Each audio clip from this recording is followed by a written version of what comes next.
Syedaralun, kabar bahagia datang dari aktor Ilyas Bachtiar dan Elisa Salsanabila jebolan Lida 2018 alias Nabila Lida.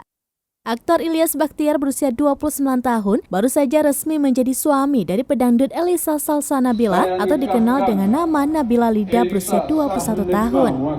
Penyanyi Nabila Lida resmi menikah dengan kekasihnya Ilyas Bachtiar.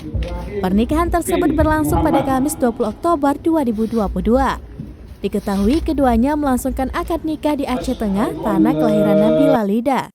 Pernikahan pasangan yang terpaut usia 8 tahun ini berlangsung khidmat dan penuh kebahagiaan. Sebelum resmi menikah, keduanya menjalani beberapa prosesi yang terlihat dalam unggahan kerabat dan keluarganya. Nabila Lida juga dikenal sebagai artis peran yang kerap bermain di FTV Indosiar, Suara Hati Istri bersama Ilyas.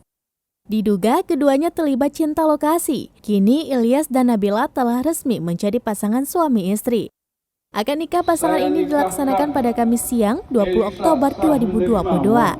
Dilihat dari Instagram Ilyas, ia dan Nabila menggelar akad nikah di Takengon, Aceh Tengah.